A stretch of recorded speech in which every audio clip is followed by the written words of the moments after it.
மத்திய அரசு ஊழியர்கள் மற்றும் ஓய்வூதியதாரர்கள் ஆவலுடன் காத்துக் கொண்டிருக்கும் 8வது ஊதியக்குழு தொடர்பாக மத்திய நிதியமைச்சகம் நாடாளுமன்றத்தில் மிக முக்கியமான விளக்கத்தை அளித்துள்ளது.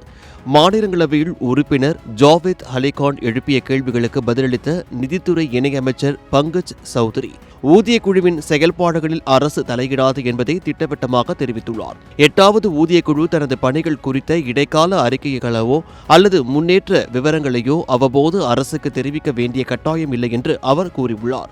அதாவது ஊதியக்குழு தனது நடைமுறைகளை சுயமாக தீர்மானித்துக் கொள்ளும் முழு அதிகாரம் அதற்கு வழங்கப்பட்டுள்ளது. இந்த கூட்டத்தில் ஊழியர் சங்கங்கள் முன்வைத்துள்ள மிக முக்கியமான கோரிக்கை குறித்து விவாதிக்கப்பட்டது. அதாவது ஊழியர்களின் ஊதியத்தை நிர்ணயிக்கும் ஃபிட்மெண்ட் ஃபேக்டர் கணக்கிடும் போது குடும்ப உறுப்பினர்களின் எண்ணிக்கையை பெற்றோர்களையும் சேர்த்து 3 5 உயர்த்த வேண்டும் என வலியுறுத்தப்பட்டுள்ளது. இது ஊழியர்களின் அடிப்படை சம்பள உயர்விற்கு பெரிய அளவில் உதவும் என எதிர்பார்க்கப்படுகிறது. இருப்பினும் இக்கோரிக்கை மற்றும் ஃபிட்மெண்ட் ஃபேக்டரின் அளவு குறித்து ஊதியக்குழுவே இறுதி முடிவெடுக்கும் என்றும் தற்போதைக்கு இது குறித்த எந்த தகவலையும் அரசுக்கு தர வேண்டிய அவசியம் அவர்களுக்கு இல்லை என்றும் அமைச்சர் தெளிவுபடுத்தியுள்ளார். மத்திய அரசு ஊழியர்கள் அதிகம் எதிர்பார்க்கும் 8வது ஊதியக்குழுவின் இறுதி அறிக்கை எப்போது தாக்கல் செய்யப்படும் என்ற கேள்விக்கும் தற்போதைய நிலவரப்படி தெளிவான பதில் கிடைத்துள்ளது. கடந்த 2025 ஆண்டு நவம்பர் 3ஆம் தேதி ஊதியக்குழுவிற்கான அரசாணை வெளியிடப்பட்டது. அந்த தேதியில் இருந்து 18 மாதங்களுக்குள், அதாவது 2027ஆம் ஆண்டு மே மாதத்திற்குள் ஊதியக்குழு தனது முழுமையான பரிந்துரைகளை அரசிடம் சமர்ப்பிக்கும். தற்போது ஊதியக்குழுவின் உறுப்பினர்கள் நாட்டின் பல்வேறு நகரங்களுக்கு நேரில் சென்று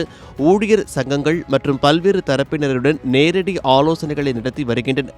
இதற்கான அனைத்து விவரங்களும் பிரத்யேக இணையதளத்தில் வெளிப்படையாக பகிரப்பட்டு வருகின்றன. இதன் தொடர்ச்சியாக வரும் ஆகஸ்ட் 7 மற்றும் 10ஆம் தேதிகளில் டெல்லியிலும், செப்டம்பர் 8ஆம் தேதி சென்னையிலும், செப்டம்பர் 9ஆம் தேதி புதுச்சேரியிலும் ஊதியக்குழுவின் ஆலோசனை கூட்டங்கள் நடைபெற உள்ளன. அங்கீகரிக்கப்பட்ட ஊழியர் சங்கங்கள் மற்றும் கூட்டமைப்புகள் இந்த தேதிகளில் ஊதியக்குழு உறுப்பினர்களை நேரில் சந்தித்து தங்களது கோரிக்கைகளை முன்வைக்கலாம். இதற்கான முன்பதிவு குறிப்பிட்ட காலக்கெடுவுக்குள் செய்யப்பட வேண்டும் என தெரிவிக்கப்பட்டுள்ளது. கோடிக்கணக்கான அரசு ஊழியர்களின் பொருளாதார திசையை தீர்மானிக்கும் போகும் இந்த 8வது ஊதியக்குழுவின் பரிந்துரைகள் மீது பெரும் எதிர்பார்ப்பு எழுந்துள்ளது.